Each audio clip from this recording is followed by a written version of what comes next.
Last lecture, we had done a numerical related to clearance under the bridge, which was based on a standard port in volume 2 and 3.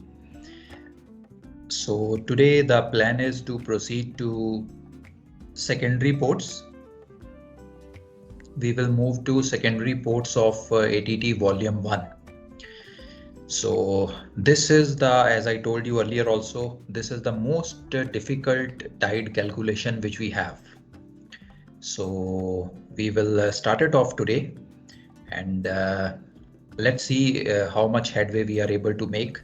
So it is possible that some portion may be left, and that will be covered up in the next session.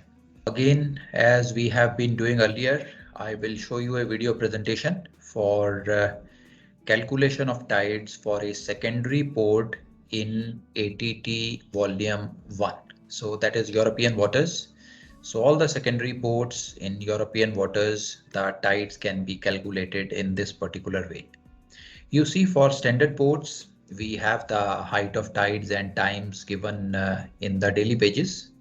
So when you open up a daily page in a particular month on a particular date, you will be able to see the time when the high tide or low tide is occurring, and you will be also able to see what is the height of tide at that particular time. So this information is given on a daily basis for all the days of the year for standard ports. Now let's assume that your ship is at a secondary port. It is not a standard port, it's a secondary port. And for that particular secondary port, you want to find out what are the times and height of tides occurring there. So this information is used to find out the answers for such questions. Now we will be using the information which is given in tide tables. After the daily pages, you see a lot of information is given under secondary ports. We had seen this in the first video presentation. Time differences, height differences, these things are mentioned.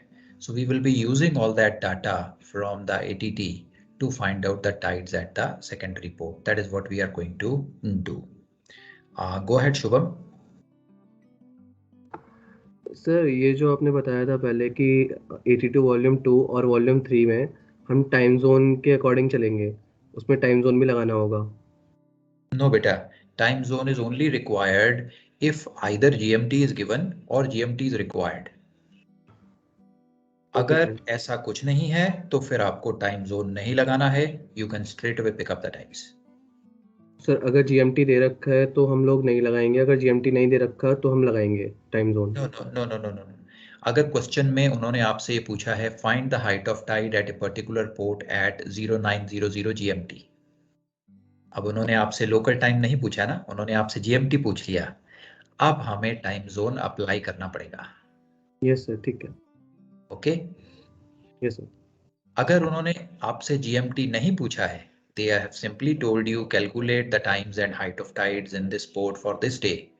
No zone time application is required. जो time आपको Tide table से मिलेगा, it will be applicable to the time at that particular place. Yes sir. Okay, so let's move into the secondary ports of ATT1. Let's see.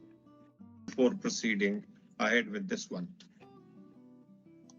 part 2 of the tide tables gives the data for calculating times and heights of tides at the secondary ports.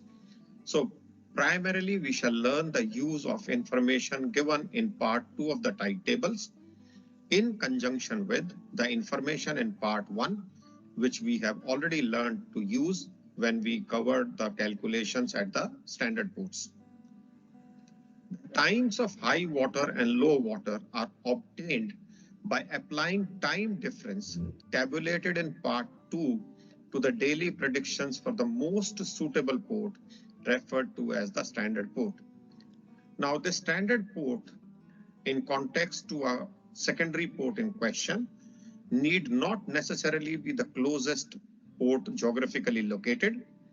It is a port whose tidal behavior is similar to the secondary port in question.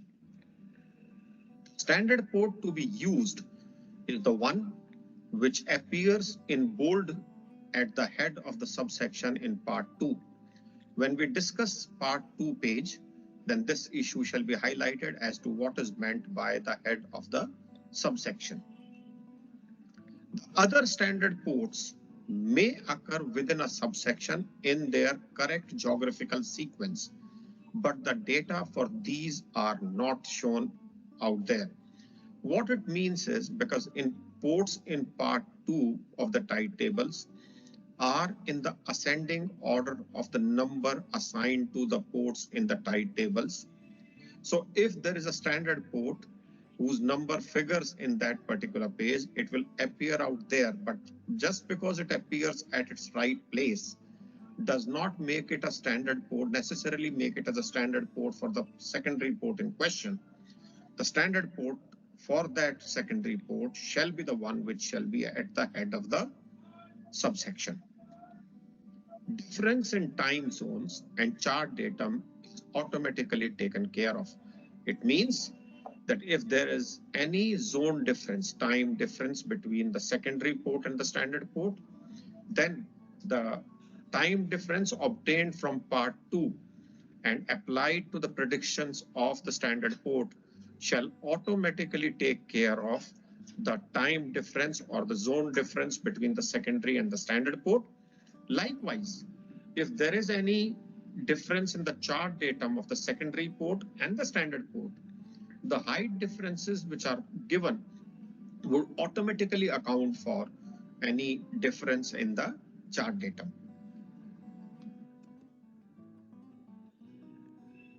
Okay. Now, beta, these points which you see here will become clear to you once we open up the tide table and refer to this data.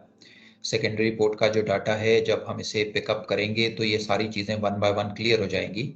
But still if you feel anything is not clear, you can ask me. Second and fourth point. Okay बेटा, second point में क्या doubt है, specific doubt? Second point समझ में नहीं आया. बिल्कुल ही समझ में नहीं आया बेटा. सर, जो हाई वाटर और लो वाटर होगा वो जो हमें मिलेगा वो टाइम डिफरेंस को टैबुलेट करके मिलेगा. ओके देखो बेटा, हमें स्टैंडर्ड पोर्ट के जो टाइम्स हैं हाई वाटर और लो वाटर के, वो तो डेली पेजेस में दिए रहते हैं, करेक्ट? Yes sir. हमें हर एक मंथ के नीचे हर एक डे में हाई वाटर और लो वाटर का टाइम भी और हाइट भी ये मिल जाता है. नाउ सेकेंडरी पोर्ट का जब हमें टाइम निकालना होगा, हाई वाटर लो वाटर के टाइम्स जब हमें निकालने होंगे, तो हमें क्या करना पड़ेगा? हमें टाइम डिफरेंसेस को अप्लाई करना पड़ेगा. जैसे for example I tell you, अगर कोई सेकेंडरी पोर्ट है, आपने उसका डाटा देखा, वहां पे उन्होंने टाइम डिफरेंस दे रखा है +2 hours.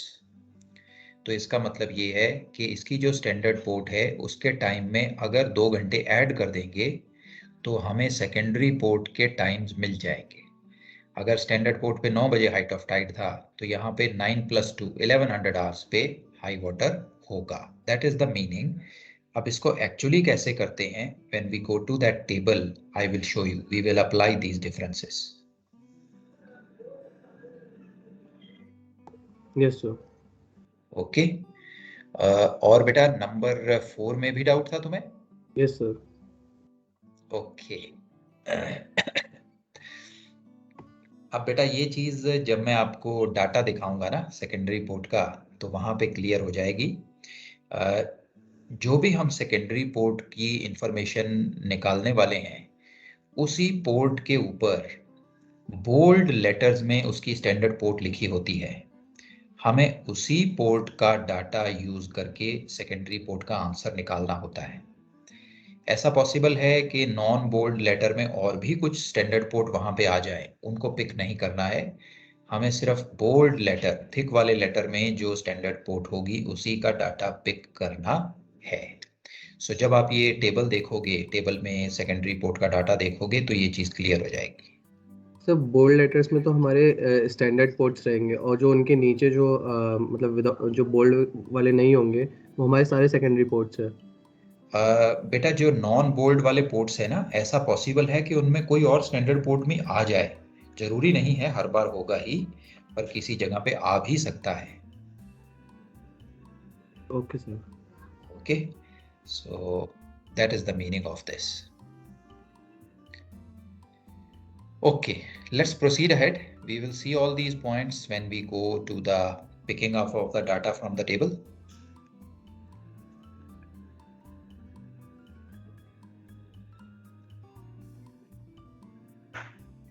Difference in the chart datum.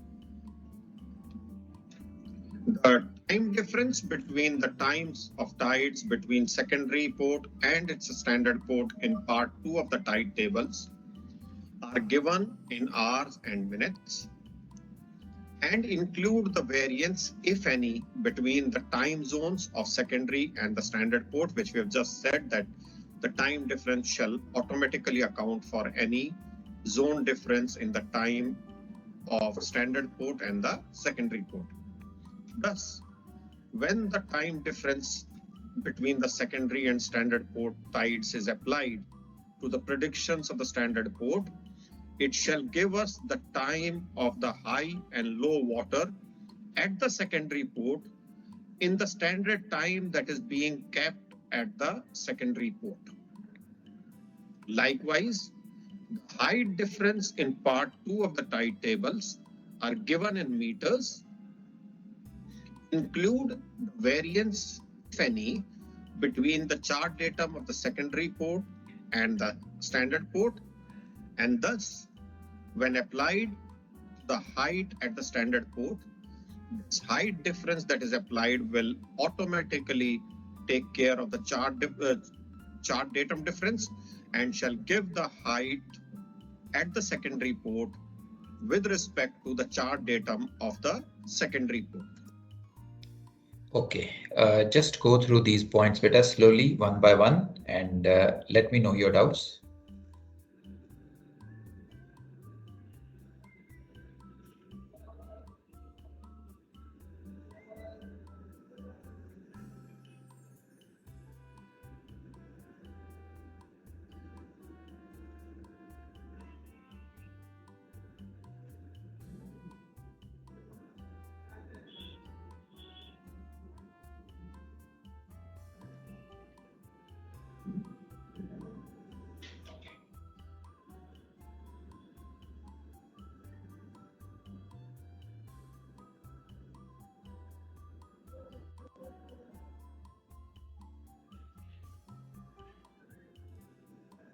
Yes, sir, clear. Okay. Let us understand what all we have discussed so far by taking an example. And this example has been taken from past MMD examination for second mates. It is a January 2019 question. Find the tidal predictions for Fiddler Ferry Wharf, ATT Volume 1, number 456A on 13th February 1992. Okay, so beta, please open your notebooks. Just note down this particular port, this particular question. We will be picking up its data from the tide table and solving it now.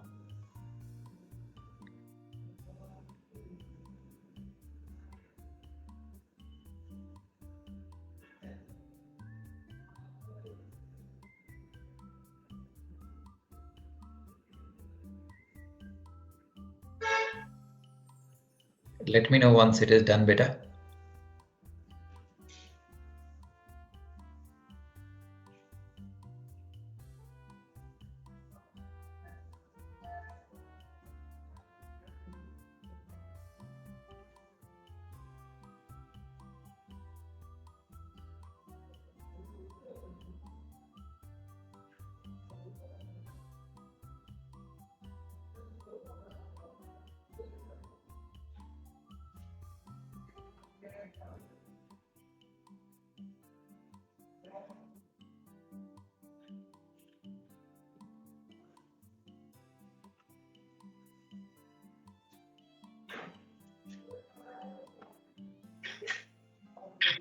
Done, sir.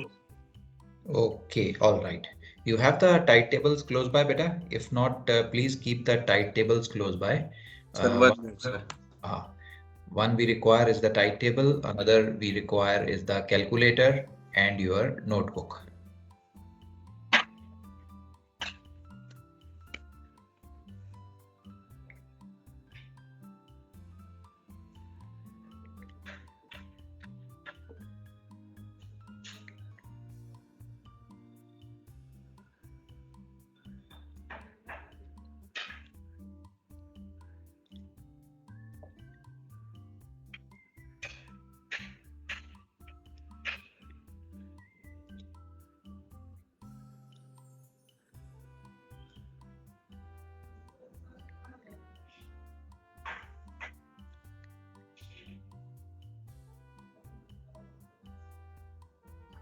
Shall we move ahead, beta? Sir ये second report का मिल तो गया है यहाँ पे 456A, but ये page मिल नहीं रहा है सर. कोई बात नहीं बेटा, अभी मिलेगा, don't worry. So on reading the question, we go to the geographical index for ATT volume 1. And when we go to the geographical index of ATT volume 1, which is alphabetically arranged, we reach this Fiddler's Ferry Wharf, and we see it here, Fiddler's Ferry Wharf. And against the Fiddler Ferry Wharf here, you can see there is a number, and this number is the port number as far as tide tables are concerned. And since Fiddler Ferry Wharf is not in capitals and bold, so it's a secondary port. So Fiddler Ferry Wharf, whose number happens to be 456 alpha, is found to be a secondary port. Okay, बेटा geographical index में आप चले जाओ and find out alphabetical order में आपको Fiddler's Ferry मिल जाएगा. So if anybody is not able to find it, let me know बेटा. Sir यहाँ तक ये जोग्राफिकल वाले में तो मिल गया, लेकिन इसके पीछे जब चेक कर रहा हूँ तो ये पीछे ATT वॉल्यूम 1 में नहीं, ATT वॉल्यूम 2 में शायद पेज नंबर होगा इसका. ओके, होल्ड ऑन बेटा, up to here is okay ना? Yes sir. हाँ, बस अभी चलते हैं बेटा आगे, धीरे धीरे सब चीजें मिल जाएंगी, don't worry. So we have this Fiddler's Ferry given as a secondary port because it is not in bold. So we proceed ahead from here. ये सब मिल गया. Now we go to the appropriate page of part 2 of the tide tables. Appropriate page means page that contains the information about Fiddler Ferry Wharf. And how do we locate it? Now the information out here is given in the ascending order of the port numbers that are assigned in the tide tables. What was the number assigned to Fiddler Ferry Wharf? It was 456A. So we can go and locate 456A because it is in the ascending order. But before we go to Fiddler Ferry Wharf, let's analyze this information on this page. Okay. So beta, everybody please look for this number 456A in ATT1 and let me know if anybody has difficulty in coming to this particular page. I think this is page number 313. Yes, sir. 313. Right, beta, right. So first you go to this page. Don't go directly to 313. You look for the number. आप number को देखते देखते ही Fiddler Ferry Wharf पे पहुंच जाओगे. So it is not given as a wharf. It is given as Fiddler's Ferry. So anybody having problem? Let me know, beta.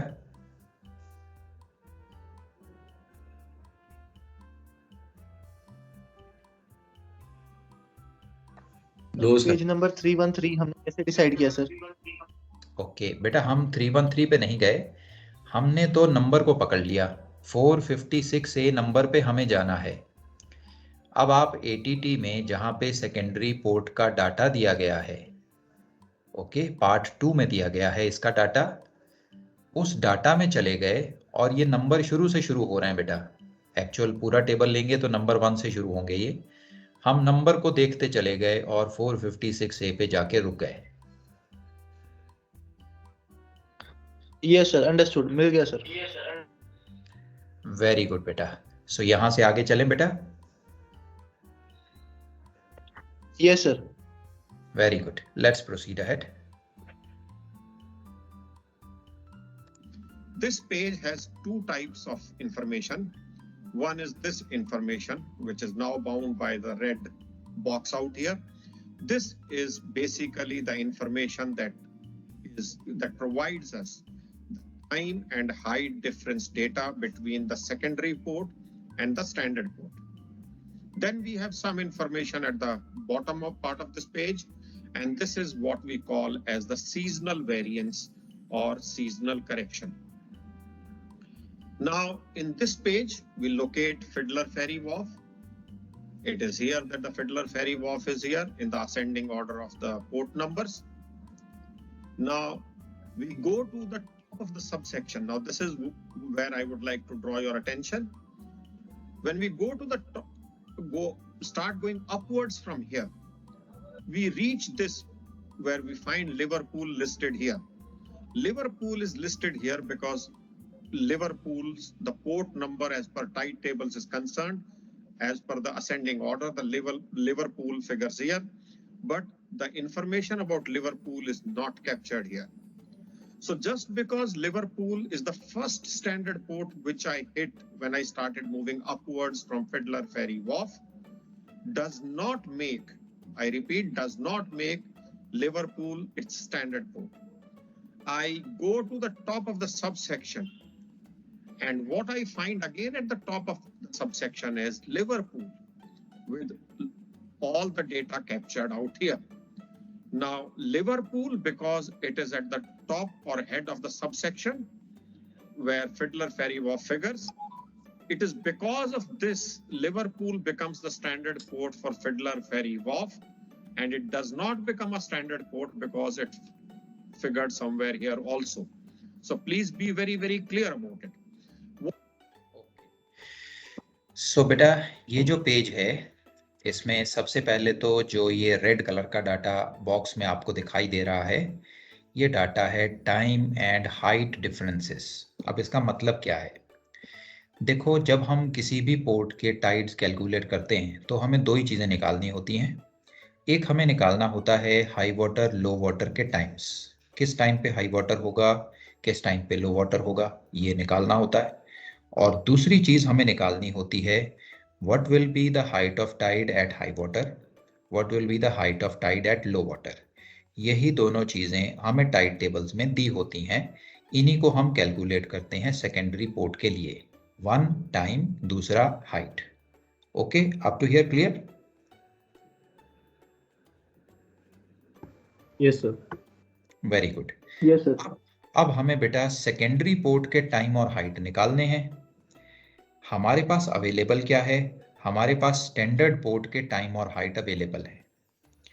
इस table में उन्होंने हमें ये बताया है कि स्टैंडर्ड पोर्ट और सेकेंडरी पोर्ट के बीच में जो टाइम का डिफरेंस होगा वो कितना होगा, और स्टैंडर्ड पोर्ट और सेकेंडरी पोर्ट के बीच में जो हाइट का डिफरेंस होगा वो कितना होगा. ये उन्होंने हमें यहाँ इस टेबल में बता दिया है. अब अगर हमें ये डिफरेंस यहाँ से मिल जाए, इस डिफरेंस को हम स्टैंडर्ड पोर्ट पे अप्लाई कर दें तो हमें सेकेंडरी पोर्ट के टाइम और हाइट ये दोनों मिल जाएंगे. इन्हें अप्लाई कैसे करना है वो अभी हम देखेंगे. It is not so simple. अभी हम देखेंगे कि इसको कैसे अप्लाई किया जाता है, पर अभी हमने ये सीख लिया है कि हमें ये हाइट और टाइम डिफरेंस पार्ट 2 में यहाँ से इस पेज से मिल जाएंगे. सर ये क्या मीनिंग था जो इसमें बोल रहा था कि लिवरपूल इसका प्राइमरी पोर्ट नहीं है? मैं बताता हूँ आपको, मैं बताता हूँ, इसका मीनिंग भी बताता हूँ. आप जब इस पार्ट 2 में गए, आपने अपनी पोर्ट यहाँ पे देखी, फिडलर्स फेरी पोर्ट यहाँ पे आ गई. अब आपने इस पोर्ट के ऊपर जाना है और ऊपर जाके आपने देखना है कि इसके ऊपर स्टैंडर्ड पोर्ट कौन सी आ रही है. ओके, मैंने आपको ये बताया है कि ये सारी की सारी पोर्ट अपने नंबर के हिसाब से यहाँ पे लिखी हुई हैं. स्टार्टिंग फ्रॉम 1 गोइंग फर्दर, ये नंबर के हिसाब से सारी पोर्ट यहाँ पे लिखी हुई हैं. तो फिडलर फेरी से पहले कोई स्टैंडर्ड पोर्ट यहाँ पे आ गई कि लिवरपूल की जगह पे कुछ और भी हो सकती थी. लेट अस से ये डोवर भी हो सकती थी। Just to make it clear मैं एग्जांपल ले रहा हूँ कि यहाँ पे डोवर पोर्ट आ गई, हो सकता है डोवर का नंबर 452 होता तो वो यहाँ पे आ जाती। करेक्ट बेटा? Yes sir. अब अगर वो नंबर के हिसाब से फिडलर फेरी के ऊपर आ गई है, दैट डज नॉट मीन कि वो फिडलर फेरी की स्टैंडर्ड पोर्ट है। That does not mean that. इन्होंने तो नंबर में सारी पोर्ट को लिखना था, इसलिए यहाँ पे डोवर को भी लिख दिया। हमें स्टैंडर्ड पोर्ट कौन सी लेनी है? फिडलर फेरी के ऊपर सबसे ऊपर यहाँ पे जो स्टैंडर्ड पोर्ट दे रखी है, देखो इसके साथ उन्होंने सारा डाटा भी दे रखा है।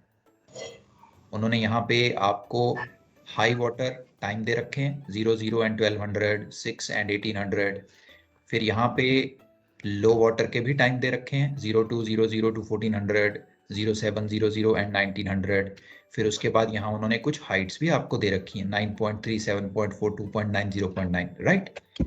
Yes sir. जो सीरियल ऑर्डर में यहाँ पे आ रही थी लिवरपूल, वहां उन्होंने डाटा नहीं दिया। सो हमें वो वाली स्टैंडर्ड पोर्ट को पिक करना है जिसका डाटा आपको यहाँ पे दे रखा है कंप्लीट। बीच में अगर कोई स्टैंडर्ड पोर्ट आती है तो उससे कंफ्यूज नहीं होना है। अगर आप बीच वाली पोर्ट में चले गए, आपको डाटा नहीं मिला, आप कंफ्यूज हो जाओगे कि यार इसकी स्टैंडर्ड पोर्ट का डाटा तो दिया ही नहीं है। So forget about that port जिसका डाटा यहाँ पे नहीं है। आपने ऊपर जाके उस पोर्ट का डाटा पिक करना है, स्टैंडर्ड पोर्ट का, जो टेबल में गिवन है। That is the standard port for this particular fiddler ferry. अब ये क्लियर हो रहा है बेटा? Yes sir, yes sir. Sir अब आप क्वेश्चन है sir. Hold on just one minute.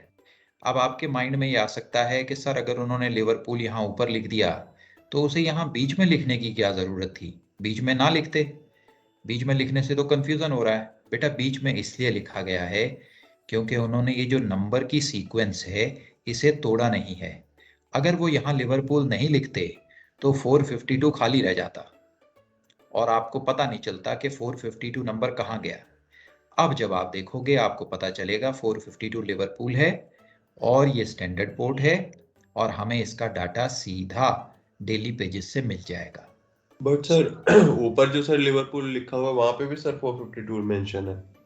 हाँ दैट्स राइट बेटा। वहां पे जो 452 मेंशन्ड है वो सीरियल ऑर्डर में नहीं है। देखो वो 437 के भी ऊपर 452 आ गया है। वहां पे 452 लिवरपूल मेंशन्ड है एज ए स्टैंडर्ड पोर्ट। नीचे में 452 लिवरपूल मेंशन्ड है because it came in the serial number. Yes sir, yes sir, got. Okay बेटा? यस अब सर। बेटा इसमें और डाउट क्या आ रहे हैं? सर अगर मेरा नंबर होता 475A फोर्ट बैलन के लिए, तो उसके लिए मेरा जो स्टैंडर्ड पोर्ट होगा वो होली हेड होगा या लिवरपूल होगा सर? 475A बेटा। सबसे लास्ट वाला है सर इस पेज में। अच्छा ओके, जो रेड लाइन के पीछे दिखाई दे रहा है, राइट? यहाँ पे। Yes sir. ओके। अब बेटा आप ऊपर आए। जब आप ऊपर आए आपने देखा यहाँ 478 पे होली हेड लिखा है, आगे उसका डाटा भी लिखा हुआ है और इसके ऊपर एक सॉलिड लाइन भी है। करेक्ट? सो ये सॉलिड लाइन का मतलब है कि यहाँ से आगे सेक्शन बदल गया है और आगे वाली पोर्ट के लिए स्टैंडर्ड पोर्ट होली हेड की आ गई है। If you see clearly, Holi head का जो नंबर 478 है, इज इट राइट बेटा? Is it 478? Yes sir. ये सीक्वेंस में नहीं आ रहा। 471 के बाद 478 है और 471A है। Correct? So this 478 holy head given here is a standard port. इसका डाटा भी लिखा हुआ है। अब अगर अगले पेज पे आप जाओगे, I don't know whether that is included or not, आप देखोगे होली हेड एक बार फिर से आएगा। Is the next page included in our table बेटा? Just see. No sir, Holyhead नहीं है सर उसमें। Okay, okay.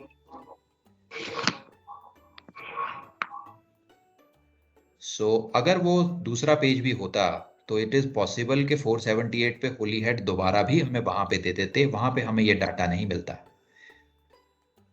Okay, so yes sir. इस पोर्ट के लिए जो आप बात कर रहे हो 475A, I think you are telling, उसके लिए होली हेड ही हमारी स्टैंडर्ड पोर्ट होगी। Okay sir, understood. ओके, और ये जो सॉलिड लाइन बना रखी है बेटा, सॉलिड लाइन यहाँ पे इन्होंने एक बना रखी है, ये सॉलिड लाइन का मतलब है कि ये सब सेक्शन चेंज हो गया है, ऊपर वाला सब सेक्शन अलग था, नीचे वाला सब सेक्शन अलग है, राइट? देखो हमने लेफ्ट साइड में भी लिखा है, go to the top of the subsection to identify its standard port. So solid line के बाद ये नया सब सेक्शन आ गया है, और इस सब सेक्शन के टॉप पे होली हेड पोर्ट का डाटा है। So Holyhead is the standard port for the remaining ports given on this page. Okay beta, clear? Okay. Okay. Now let me tell you a little bit about the Sir? season corrections also. बोलो बेटा। तो मैंने answer निकाला है, 1 minute बताएंगे कि सही है कि नहीं सही है मेरा? किसका आंसर निकाला बेटा? टाइड्स का? इसी क्वेश्चन का। ओके बेटा तू रुक जा अभी बाकी लोगों को कैच अप करने दे, hold on. Yes okay, sir. अभी पता चल जाएगा answer, we don't worry. So let me go slowly बेटा, this is quite tricky and if you don't go step by step हो सकता है कंफ्यूजन आना शुरू हो जाए। So let me tell you now, ये जो सीजनल करेक्शन है ये क्या होती है बेटा? आप देखोगे इन्होंने यहाँ पे हमें सीजनल चेंजेस दी हुई हैं, आगे उन्होंने नंबर लिख रखा है, port number so and so to so and so, फिर ये मंथ लिख रखा है ईयर का, और फिर एक सीजनल करेक्शन लिख रखी है। अब बेटा सीजनल करेक्शन का क्या मतलब है? अब ये सीजनल करेक्शन का मतलब है कि इस पर्टिकुलर एरिया में 394 टू 398 जो पोर्ट्स हैं, जनवरी मंथ में वहां पे सीजन की वजह से, सीजन में जैसे हम बोलते हैं मॉनसून सीजन आ गया, मॉनसून सीजन आएगा तो एक पर्टिकुलर डायरेक्शन में विंड ब्लो करती है ओवर अरेबियन सी, एक पर्टिकुलर डायरेक्शन में विंड ब्लो करती है, south west monsoon, the wind blows in that particular direction. अब उसकी वजह से वहां के टाइड्स में फर्क आ सकता है। सो जो ये फर्क आ रहा है, it is because of seasonal changes. इस एरिया में जहां पे 394 टू 398 पोर्ट है, कोई ऐसा फिनोमेना हो रहा है, या तो साइक्लोन आ रहा है या विंड ब्लो कर रही है, जिसकी वजह से वहां की जो हाइट्स हैं वो 0.1 मीटर ज्यादा हो जाएंगी, जो डिफरेंस यहाँ पे दे रखे हैं उससे ज्यादा हो जाएंगी। इसको बोला जाता है सीजनल चेंजेस। इसको यूज कैसे करते हैं ये अभी आगे आपको मैं बताऊंगा, अभी के लिए आपने अंडरस्टैंड करना है कि ये है क्या। So I hope it is becoming clear.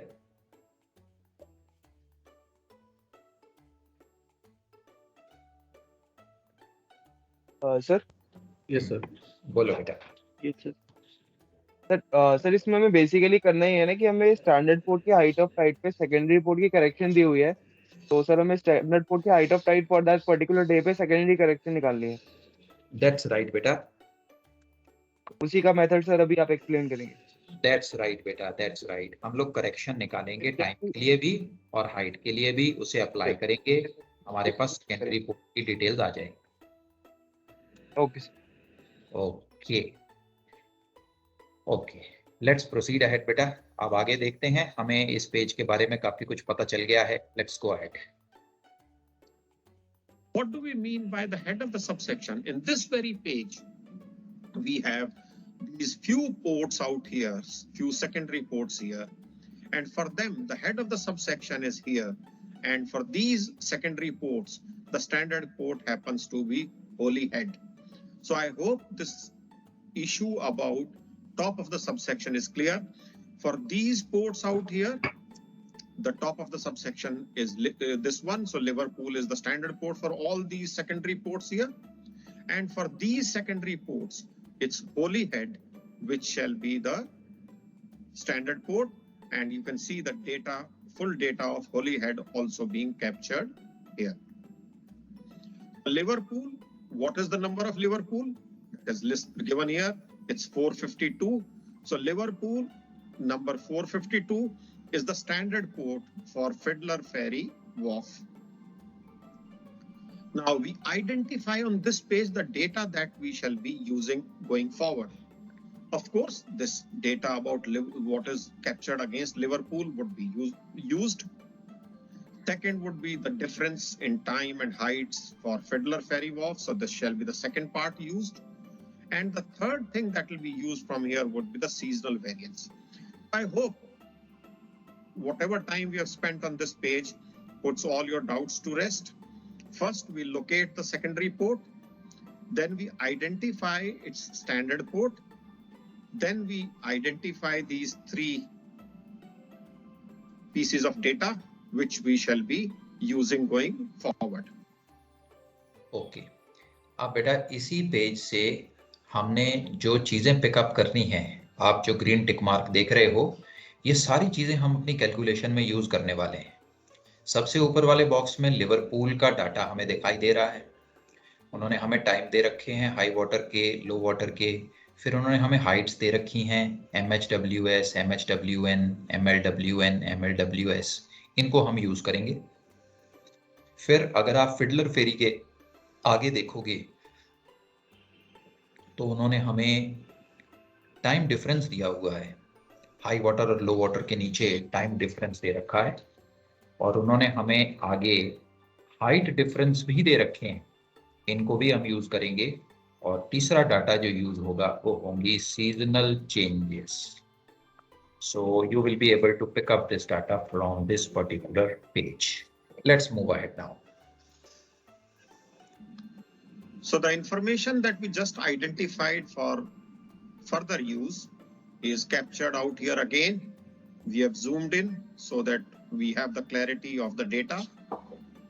So you have Liverpool, the information which was at the top of the subsection that is captured here in the uppermost box. Then the information for Fiddler Ferry Wharf that was captured is here. And then we have the seasonal variance or seasonal changes, whatever you may like to call them. Now, what is the time zone for Fiddler Ferry Wharf? This time zone here gives you the time zone of the tide times that you shall obtain for the secondary port. So when we apply the differences in time between Fiddler Ferry Wharf and Liverpool to the high and low water at Liverpool, we shall get the tide timings at Fiddler Ferry Wharf in its standard time, and the standard time for Fiddler Ferry Wharf is universal time or the GMT. Now, tide is required for 13 February 1992. Now, you see, here we have the time difference for high water, and here we have the time difference for the low water. We shall discuss how we use them later on, but what is significant here is this 13th February 1992 is the date at the secondary port. Now, since we have appreciable difference in the times, so this time difference may cause a change in date between the standard port and the secondary port. So sometimes, depending on this difference, whether it is plus or minus, you may have to use the data of the standard port for the preceding day also, or you may have to use the data for the following day. So बेटा ये चीज आपको समझ में आई? Or you want me to repeat? Yes, sir. Well clear. Very good बेटा, very good. Sir हाँ बोलो sir बेटा। कैन यू प्लीज जैसे हम सर डेली पेजेस पे देखते थे तो उसमें सर लोकल टाइम दिया होता है हमेशा। राइट। तो सर अभी जो इसमें जो प्राइमरी पोर्ट जो देके रखा हुआ है इसका लिवरपूल, इसका जो GMT टाइम है वो मेंशन करा हुआ है प्रेजेंट टाइम में। नो बेटा नो, मैं बताता हूँ तुम्हें इसका मीनिंग क्या है। बेटा ये वाला जो सब सेक्शन है ना, लिवरपूल के नीचे जितनी भी पोर्ट्स आ रही हैं और ये जो टाइम डिफरेंस हमें दे रखे हैं, अगर ये टाइम डिफरेंस हम अप्लाई करते हैं स्टैंडर्ड पोर्ट पे, लिवरपूल के टाइम पे ये टाइम डिफरेंस अगर हम अप्लाई करेंगे तो हमें फिडलर्स फेरी का जो लोकल टाइम है उसी में अपने टाइम्स मिल जाएंगे। मींस हमें और कोई करेक्शन नहीं लगानी पड़ेगी। अब जितनी भी पोर्ट लिवरपूल स्टैंडर्ड पोर्ट के नीचे आ रही हैं, इन्होंने टेबल में लिख रखी हैं, वहां पे कौन सा टाइम जोन यूज हो रहा है, EUT यूज हो रहा है, zero time zone, they are maintaining GMT। So जब हम ये डिफरेंसेस को अप्लाई करेंगे, जो टाइम हमें मिलेंगे वो डायरेक्टली जीएमटी में ही होंगे। Okay, now fortunately Liverpool is also in GMT, लेकिन अगर लिवरपूल किसी और टाइम जोन में भी होता, एग्जाम्पल के लिए मान लेते हैं, लेट अस से लिवरपूल किसी और टाइम जोन में होता, ऐसा भी पॉसिबल है, okay sir.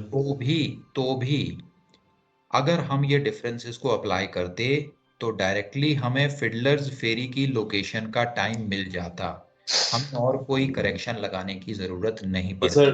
Sir suppose Mumbai हमारा स्टैंडर्ड पोर्ट है, राइट, मान लेते हैं, तो सर यहाँ पे जहाँ पे जोन टाइम जीएमटी लिखा हुआ है, तो यहाँ पे जीएमटी प्लस 5:30 लिखा होगा नहीं बेटा, it does already. Not depend upon the standard port.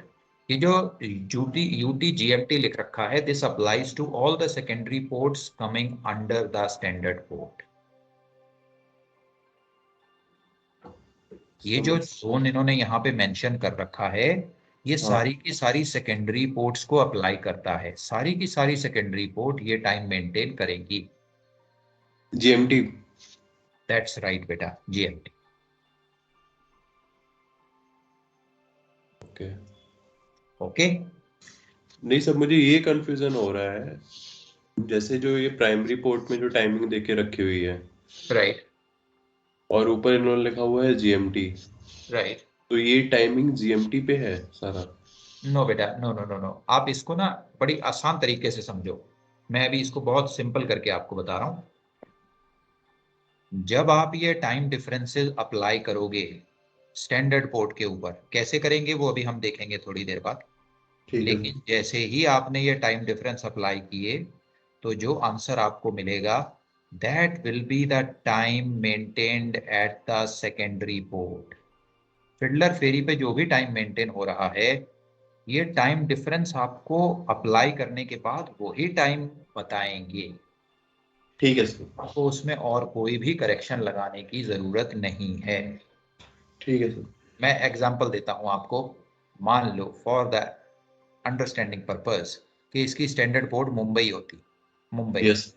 अब मुंबई का टाइम जोन तो भाई -5:30 है। Yes sir. ओके, सो 5:30 आवर्स हम लोग जीएमटी से दूर हैं, लेकिन फिडलर फेरी जीएमटी मेंटेन कर रही है। तो अगर Yes. हम ये डिफरेंसेस मुंबई पे लगा देंगे, जो आंसर हमें मिलेगा वो ऑटोमेटिकली जीएमटी में आ जाएगा, हमें अलग से कोई करेक्शन उसमें लगाने की जरूरत नहीं पड़ेगी। बस इतना समझ लो बेटा। ठीक है sir. Okay okay sir. Okay, let's proceed ahead. So it may not be a bad idea that when you go to part 1 of the tide tables to extract information about the standard port, then you can make it a practice to consider for 3 days the day in question at the secondary port, a day preceding that, and a day following that. The time difference in tides between the standard and the secondary port may cause a change in date between the standard and the secondary port. Why? You can see this time difference here. It's 5 hours, 40 minutes of time difference. Yes, it could cause a change in date. So it is better to consider the times at standard port over the dates on either side of the date in question. And obviously, as you practice more, then you can take a call whether only the preceding day should be taken into account or only the following day. Until then, you can say you will consider 3 days, the day in question, a day before that at the standard port, and a day after that. अब बेटा मैं आपको simple language में समझाता हूं कि हम क्या बात कर रहे हैं। हमें फिडलर फेरी पे टाइड चाहिए 13 फरवरी 1992 का। तो हमें सबसे पहले तो स्टैंडर्ड पोर्ट पे टाइड का हाइट और टाइम जो है वो नोट करना पड़ेगा। अब हम अपनी नोटबुक में ये नोट करने के लिए चले गए, तो आप मुझे बताओ कि कौन सी डेट का टाइम और हाइट आप पिक करोगे लिवरपूल का बेटा? Sir 13 Feb। सो आपने 13 फरवरी के 4 टाइम थे वहां पे, चारों नोट कर लिए। अब उनको नोट करने के बाद आपने ये करेक्शन देखी यहाँ पे, लेट अस से एक करेक्शन आ गई 0540, मैं अज्यूम कर रहा हूँ, करेक्शन कैसे आती है अभी देखना है हमें। अब जो लिवरपूल का लास्ट सर टाइम रखा 13 था फेब उन्होंने, का जो टाइम नोट करना है सर, वो नहीं समझ में आया सर। नहीं बेटा, ये सारी एग्जाम्पल ले रहे हैं, इसमें समझने वाली बात ही नहीं कोई। नहीं सर, जो लिवरपूल का स्टैंडर्ड जीएमटी टाइम नोट करना है 13 फेब का, नहीं वो नहीं बेटा, समझ में नहीं आता। नहीं नहीं नहीं नहीं। आप लिवरपूल में एंटर करोगे डेली पेजेस में, और 13 फरवरी को जो वहां पे टाइम और हाइट दे रखा है उसे नोट कर लोगे। अब इसमें अच्छा, कोई okay doubt? Sir, okay okay sir, okay, thank you sir. Okay, अब ये टाइम आपने नोट कर लिए। अब मान लो करेक्शन आ गई +540। अब मान लेते हैं लिवरपूल का जो लास्ट टाइम था वो था 2000। अब जब 2000 में आप 5 घंटे 40 मिनट ऐड करोगे तो ये तो बेटा नेक्स्ट डे में चला जाएगा ना। डेट तो बन जाएगी 14 फरवरी, इजंट इट? Yes sir. तो इसका मतलब क्या हुआ? इसका मतलब ये हुआ कि हो सकता है हमें लिवरपूल में 12 फरवरी की टाइड की डाटा को पिक करना पड़े, बिकॉज ऐड हो रहे हैं ना सारी करेक्शन। अगर हमने 13 फरवरी पिक की तो हो सकता है एक दो वैल्यू 14 में चली जाए, तो हमें 12 फरवरी का डाटा भी पिक करना पड़ सकता है। This is what is being explained. So अब ये बात समझ में आई बेटा? और सर डेली पेजेस मैंने खोला है सर, इसमें 13 फेब का सर खाली सर ये हाई वाटर, लो वाटर और एक और हाई वाटर दिया हुआ है, इसमें एक लो वाटर नहीं दिया हुआ है सर। बेटा जरूरी नहीं है कि एक दिन में 2 हाई और 2 लो ही हों। ऐसा पॉसिबल है कि 3 ही टाइड हो। नहीं, वो तो सही बात है सर। तो सर ये हम लोग सेकंड वाला जो नेक्स्ट डे का हाई वाटर है, लो वाटर है, उसको लेंगे क्या सर? अगर बेटा आपने मुझे ये बताओ कि 13 फरवरी को लिवरपूल का लास्ट टाइड का टाइम क्या है? सर 1814 1814। सर। ठीक है बेटा। अब इस केस में कोई दिक्कत नहीं हो रही। अगर 1800 टाइम है, आप उसमें 5 घंटे 40 मिनट ऐड भी कर दोगे तो 2340 टाइम आता है, and the date remain same, date में चेंज नहीं होगा। लेकिन अगर लिवरपूल का लास्ट टाइम 2000 का होता और आप उसमें 5 घंटे 40 मिनट ऐड करते, तो फिडलर फेरी का टाइड जो है वो कौन सी डेट का आता? 13 का आता या 14 का हो जाता? सर 14 का सर हो जाता 14। सर, नेक्स्ट डे में आ जाता। राइट राइट, सो वो 14 का हो जाता। तो हमें तो 14 का नहीं चाहिए, हमें तो 13 का ही चाहिए। तो इट इज पॉसिबल कि हमें लिवरपूल को 12 फरवरी का टाइम भी पिक करना पड़े। That is what is being said. अब क्लियर हुआ बेटा? तो मतलब सर लिवरपूल का 12 तारीख का लास्ट वाला लेते 2329 है जो। राइट बेटा, that is right. Okay okay sir, sir understood. मेरा ये क्वेश्चन नहीं, ये तो सर क्लियर हो गया सर। सर हाँ क्वेश्चन ये था सर, जैसे इसमें दिया हुआ है sir 1814 last high water time है, लो वाटर टाइम नहीं दिया है सर। मान लीजिए वो 6 आवर्स, मतलब 6 आवर्स आगे है सर, तो सर फिर हम लोग क्या 14th का जो हाई वाटर का टाइम है वो लेंगे सर? नहीं बेटा, उसे तो पिक करेंगे ही नहीं हम लोग। हमें वो टाइम और हाइट चाहिए ही नहीं, क्योंकि वो तो 13 फरवरी से बाद चला जाएगा ना। वो तो 14 फरवरी में हो गई अकरेंस। 14 फरवरी अकरेंस तो हमें चाहिए ही नहीं। हमें तो सिर्फ 13 फरवरी में 0000 टू 2359 के बीच में जो भी अकरेंस हो रही है वो चाहिए। ओके सर, ओके, ठीक है सर, ओके, 14 फरवरी की हम नहीं लेंगे बेटा। ठीक है सर, ओके। ओके। हाँ, एक केस में 14 फरवरी की जरूरत पड़ सकती थी। कैसे, मैं बताता हूं अभी। मान लो ये सारी की सारी करेक्शन माइनस में होती। अब ये माइनस में अगर करेक्शन होती, -5 घंटे 40 मिनट, तो ऐसा पॉसिबल है कि 14 तारीख को 0100 पे अगर कोई टाइड हो रहा है, आप उसमें 5 घंटे माइनस करोगे तो फिडलर फेरी में वो टाइम जो है वो 13 तारीख की डेट में चला जाएगा ना बेटा।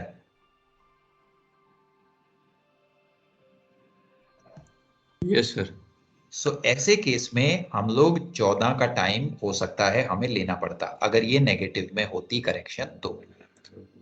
ओके, अगर यहाँ पे करेक्शन पॉजिटिव में हो तो पिछली डेट का टाइम लेना पड़ सकता है। अगर करेक्शन नेगेटिव में हो तो अगली डेट का टाइम आपको लेना पड़ सकता है। और सर ये किसी जगह करेक्शन ही ना हो और सिर्फ डॉट हो तो? Means the correction is not given और yes the sir, only correction dot is zero. Given. Okay, उनको भी देखेंगे बेटा कि उनका क्या मीनिंग है। अभी के लिए हम इस पे कंसंट्रेट करते हैं। We will go to those boards also. Okay yes sir. Okay, so बेटा we are almost done for our session.